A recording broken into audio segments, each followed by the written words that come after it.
Hello and welcome to the Indian Express news analysis. तो आज की डेट है 18th मई ऑफ 2020 और इस वीडियो में हम डिस्कस करने वाले हैं कुछ इंपॉर्टेंट एडिटोरियल आर्टिकल्स जो आपके एग्जाम पर्सपेक्टिव से काफ़ी ज़्यादा इंपॉर्टेंट होते हैं।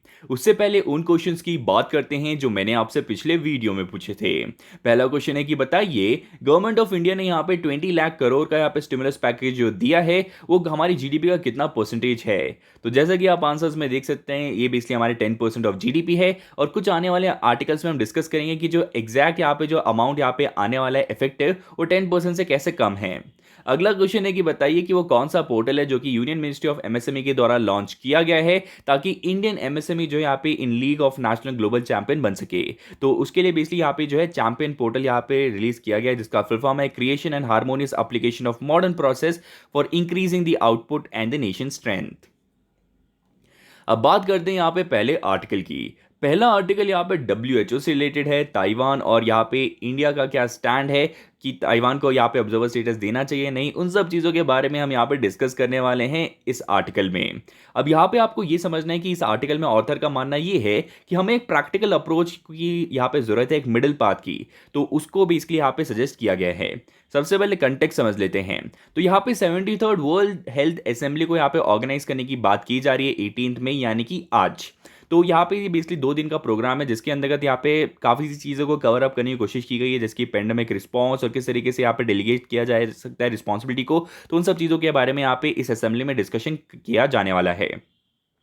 अगर हम डब्ल्यू की बात करते हैं तो ये बेसिकली यूएन का एक स्पेशलाइज्ड एजेंसी है जैसे 1948 में फाउंड किया गया था। इसका हेडक्वार्टर आपको जिनेवा में नजर आएगा जो कि है स्विट्जरलैंड में। अब इसका काम क्या है उसको समझते हैं।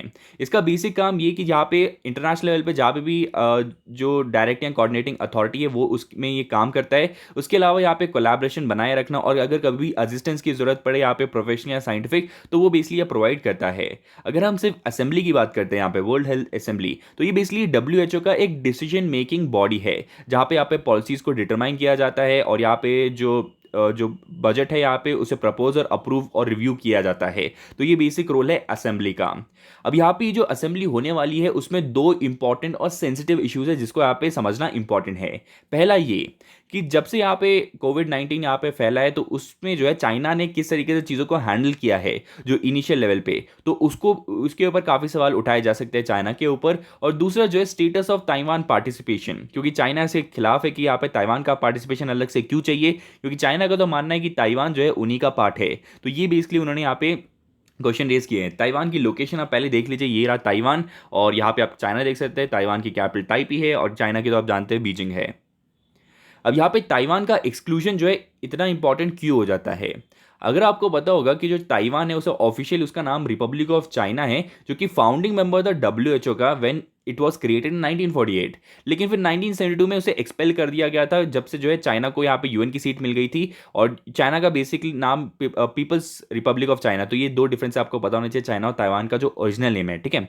अब यहाँ पे ये बोला जा रहा है कि अब उन्होंने 1972 में निकाल तो दिया यहाँ पे ताइवान को, लेकिन आज के टाइम में जब 23 मिलियन यहाँ पे ताइवानीज अक्रॉस द वर्ल्ड यहाँ पे रह रहे हैं तो उनकी पार्टिसिपेशन को क्यों जो है यहाँ पे डिवाइड किया जा रहा है, क्योंकि इतनी बड़ी यहाँ पे हेल्थ क्राइसिस चल रही है। तो यहाँ पे ताइवान भी डिजर्व करता है कि उनको फर्स्ट हैंड इन्फॉर्मेशन मिल सके यहाँ पे पेंडेमिक से रिलेटेड।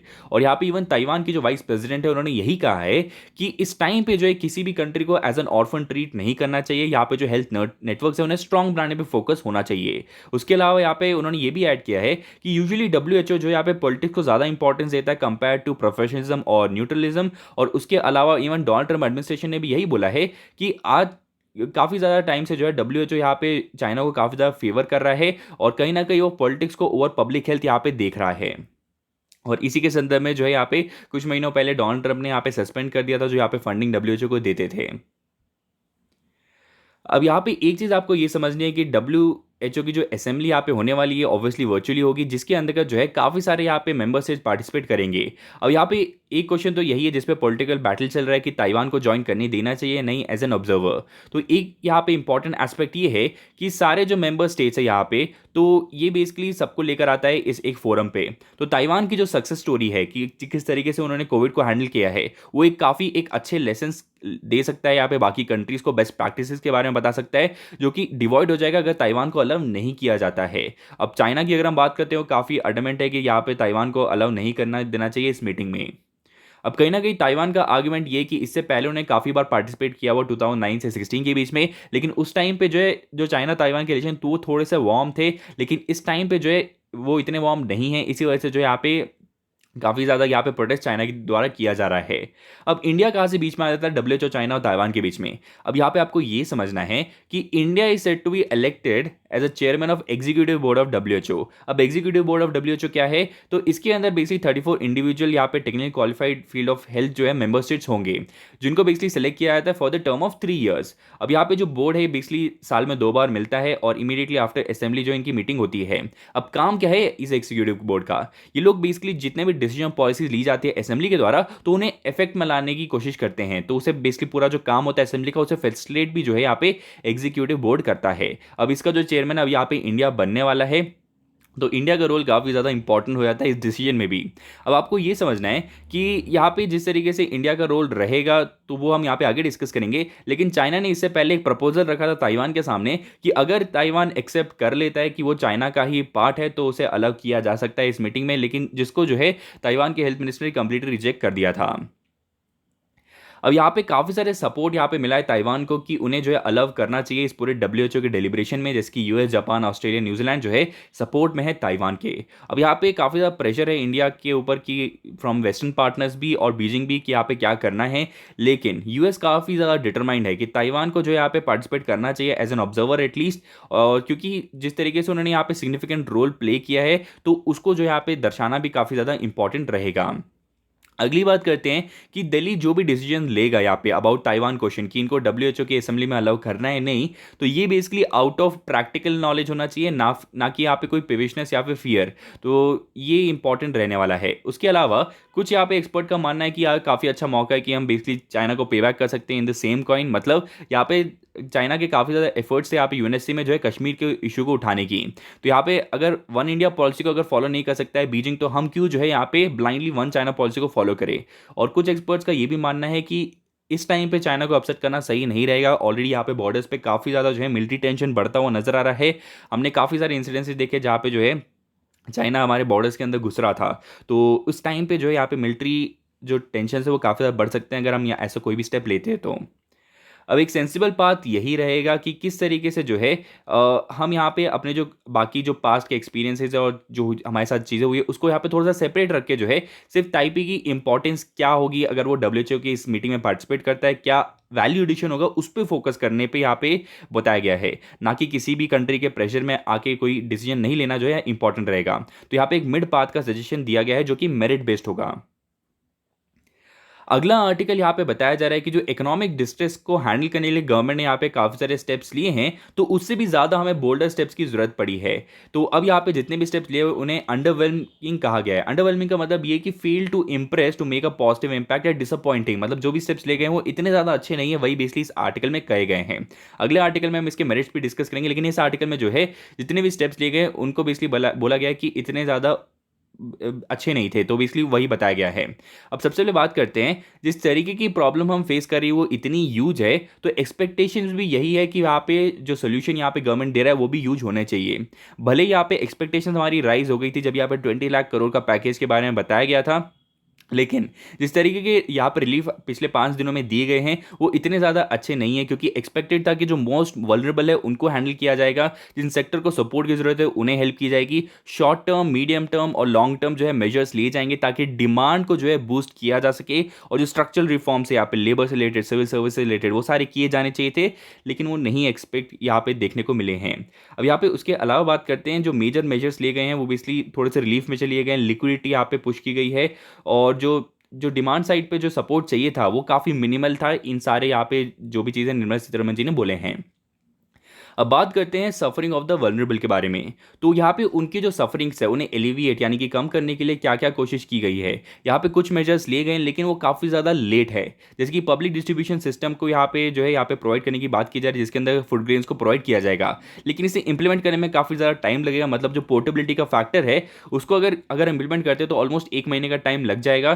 तो ये गवर्नमेंट ने भी एडमिट ऑलरेडी कर लिया है। उसके अलावा अगर हम बात करते हैं, इसका एक सोल्यूशन ये हो सकता है कि पीडीएस सिस्टम को टेम्परली यूनिवर्सलाइज कर दिया जा सकता है। इससे बेसिकली फ्री राइड की प्रॉब्लम आएगी, लेकिन अभी जो है यहाँ पे कोशिश ये करनी है कि कोई भी स्टाफ ना करे।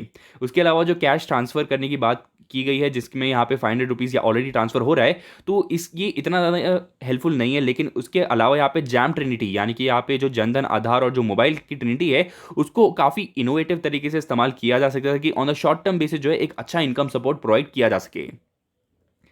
अब यहाँ पे इस सिचुएशन में जो है ना गवर्नमेंट स्पेंडिंग काफ़ी इंपॉर्टेंट रोल प्ले करता है। जैसे कि मनरेगा में जो है एलोकेशन काफ़ी ज़्यादा बढ़ा दिए गए हैं। सजेस्ट किया जा रहा था कि यहाँ पे जो number of days of work है उसे भी इंक्रीज किया जा सके। अब यहाँ पे इस सिचुएशन में इकोनॉमी का जो है ना एक 4 इंजन्स होते हैं। एक होता है कंजम्पशन, एक्सपोर्ट, इन्वेस्टमेंट और दी गवर्नमेंट स्पेंडिंग। इस टाइम पे हम सिर्फ गवर्नमेंट स्पेंडिंग पे फोकस करें क्योंकि ये काफ़ी ज़्यादा मेजर रोल प्ले करने वाला है। कंजम्पशन पे यहाँ पे ज़्यादा स्टेप्स नहीं लिए गए हैं और एक्सपोर्ट अब यहाँ पे हम ज़्यादा कर नहीं रहे हैं और इन्वेस्टमेंट तो अब यहाँ पे काफ़ी ज़्यादा रिड्यूस हो गई है। तो गवर्नमेंट स्पेंडिंग पे सबसे ज़्यादा फोकस किया गया है इस पेंडेमिक के दौरान। अब यहाँ पे आपको ये भी समझना है कि जो पेंडेमिक का जो इफेक्ट है बेसिकली डिमांड और सप्लाई साइड दोनों पे ही शॉक हुए हैं। तो इसलिए एक्सपेक्टेड ये है कि जो आने वाले दिन होने वाले हैं उसमें ऐसे स्टेप्स लिए जाए जो यहाँ पे जो डिमांड और सप्लाई के जो शॉक्स यहाँ पे हमने फेस किए हैं उसको किस तरीके से हैंडल किया जा सकता है। अब यहाँ पे एक और चीज़ है कि बहुत सारी कंट्री जो usually conservative events comes to spending, उन्होंने भी जो अपने पर्स खोलने शुरू कर दिए और काफ़ी ज़्यादा पैसा जो यहाँ पे गवर्नमेंट स्पेंडिंग के द्वारा यहाँ पे डाले गए हैं इकोनॉमी के अंदर। अब अगला आर्टिकल यहाँ पे हम डिस्कस करने वाले हैं स्वराज के बारे में और जो यहाँ पे पूरा मिशन है यहाँ पे आत्मनिर्भरता के ऊपर, तो उसको हम यहाँ पे समझने वाले हैं। अब ये जो आत्मनिर्भर भारत का जो पूरा यहाँ पे कॉन्सेप्ट है और जो स्टिमुलस है उसके अंदर बेसिक 5 पिलर है। एक इकोनॉमी, इंफ्रास्ट्रक्चर, सिस्टम, डेमोग्राफी और डिमांड। तो यहाँ पे बेसिकली यहाँ पे कोशिश की जा रही है कि किस तरीके से जो है इन सब चीज़ों पे फोकस किया जा सकता है और इसी के लिए जो यहाँ पे 20 लाख वर्थ जो करोड़ जो है यहाँ पे वर्थ यहाँ पे स्टिमुलस पैकेज दिया गया है, जो कि इक्वलेंट टू 10% ऑफ जीडीपी यहाँ पे बताया गया है। अब आपको ये समझना है कि इसमें फोकस किया जा रहा है कि किस तरीके से लैंड, लेबर, लिक्विडिटी और लॉस को जो है यहाँ पे इंप्रूव किया जा सकता था, लेकिन उस पर ज़्यादा चीज़ें अभी भी नहीं हुई हैं। अब सबसे पहले बात करते हैं जो सेल्फ रिलायंट इंडिया का जो मिशन है, इसमें फोकस ये है कि जो इंपोर्ट डिपेंडेंस है उसको यहाँ पे रिड्यूस किया जा सके। यहाँ पे हम जो है यहाँ पे लोकली चीज़ों को बना सके और कहीं ना कहीं हमारे मेक इन इंडिया इनिशिएटिव को हेल्प करने की बात कर रहा है। इसको बेसिकली 2 फेजेस में बनाने की बात की जा रही है। फेज 1 में medical, textiles, electronic, plastic, toys पर फोकस किया जाएगा। फेज 2 में जर्म्स यहाँ पे और ज्वेलरी और फार्मा और स्टील पर फोकस किया जाएगा। लेकिन जो यहाँ पे डिक्लेयर किया गया है इकोनॉमिक पैकेज, तो अगर हम इसका एनालिसिस करते हैं तो इसमें जो है आरबीआई ने जो रिसेंटली एक्सपेंडिचर के बारे में बताया था यहाँ पे फिजिकल पैकेज के अंतर्गत, उसको भी इसमें इंक्लूड कर लिया गया है। तो अब इसको इंक्लूड करने का मतलब ये है कि कुछ यहाँ पे जो 20 लाख करोड़ का पैकेज है उसमें से कुछ पार्ट जो यहाँ पे आरबीआई ने जो ऑलरेडी डिक्लेयर कर दिया है उसको ऐड करने की वजह से यहाँ पे जो इफेक्टिव अमाउंट है वो रिड्यूस हो गया है। उसके अलावा ये भी आपको समझना है कि ज़्यादातर गवर्नमेंट जो है जो भी सेंट्रल बैंक के यहाँ पे पैकेजेस होते हैं उसको ऐसे पैकेजेस में इंक्लूड नहीं करता है। जिसकी यूएस का एग्जाम्पल दिया गया है, उन्होंने जब यहाँ पे $3 ट्रिलियन का यहाँ पे रिलीफ पैकेज दिया था तो उसमें जो है एक्सपेंडिचर ऑफ फेडरल रिजर्व को इंक्लूड बिल्कुल नहीं किया था। उसके अलावा एक और प्रॉब्लम जो इस आरबीआई का जो यहाँ पे एक्सपेंडिचर को यहाँ पे इंक्लूड करने में होता है वो ये है कि यहाँ पे आरबीआई ने बात की है लॉन्ग टर्म रेपो ऑपरेशन में, जिसके अंतर्गत ऑलमोस्ट एक टाइम पे 1 लाख करोड़ इन अ टाइम दिया जा सकता है, जो कि अगेन जो है यहाँ पे इफेक्टिव वैल्यू जो है 20 लाख करोड़ की उसको रिड्यूस कर देता है। और इवन अगर हम बात करते हैं जो भी गवर्नमेंट डायरेक्ट एक्सपेंडिचर करता है तो वो थ्रू दे सकता है सैलरी, थ्रू परचेसेस। लेकिन आरबीआई की हम बात करते हैं वो बेसिकली क्रेडिट ईसिंग पे फोकस कर रहा है, जो कि बेसिकली गवर्नमेंट एक्सपेंडिचर काफ़ी डिफरेंट है। तो इसी वजह से कहा जा रहा है जो 10% जीडीपी का जो यहाँ पे परसेंटेज बताया गया है वो इफेक्टिवली जो कैश आउटगो होगा गवर्नमेंट की तरफ से वो 5% जितना ही होने वाला है। अब आर्टिकल में क्या बताया गया है, आर्टिकल में ये बताया गया है कि जीडीपी के हिसाब से हम काफ़ी ज़्यादा प्रॉमिसिंग और अच्छा कर रहे हैं। जैसे कि हमने अगर हम जीडीपी की स्टोरी की बात करते हैं तो पिछले 2 साल पहले हमने यहाँ पे यूके को यहाँ पे पीछे छोड़ा था, उसके बाद फ्रांस को छोड़ा है और आने वाले 5 साल में हमने शायद जर्मनी और जापान को भी पीछे छोड़ देंगे when it comes to nominal GDP. तो इवन आप ग्राफ में यहाँ पे देख सकते हैं इंडिया की रैंकिंग कहाँ पे है। लेकिन यहाँ पे पूछा ये जा रहा है कि जीडीपी स्टोरी तो हमारी काफ़ी अच्छी है, लेकिन पर कैपिटा जीडीपी की अगर हम बात करते हैं तो उसमें हम यहाँ पे काफ़ी ज़्यादा अच्छा नहीं कर रहे हैं। हम लोग बेसिकली हमसे आगे ऑलमोस्ट 138 कंट्रीज नजर आएंगी। अब उसको हैंडल करने के लिए जो है यहाँ पे आत्मनिर्भर भारत अभियान जो है काफ़ी ज़्यादा हेल्प करने वाला है, क्योंकि this is in line with the vision of Mahatma Gandhi, जहाँ पे उन्होंने बोला था सेल्फ रिलायंस को फोकस करना है, क्योंकि ये रिकॉग्नाइज करता है हमारी पॉवर्टी को और कैसे जो है पॉवर्टी एक वर्स्ट फॉर्म ऑफ वायलेंस है। तो उन सब चीज़ों पे फोकस किया जाएगा। अब जीडीपी पर कैपिटा को मतलब भी आप देख सकते हैं, रियल जीडीपी बाई पॉपुलेशन जो है, तो उसका मतलब यहाँ पे पर कैपिटा होता है।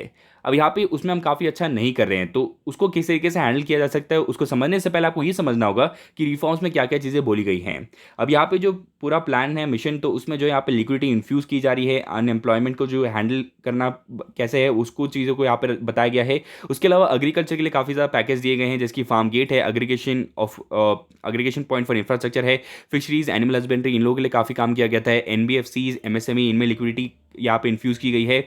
उसके अलावा यहाँ पे फार्मर्स के लिए यहाँ पे वर्किंग कैपिटल, एफोर्डेबल हाउसिंग वो दिया गया है।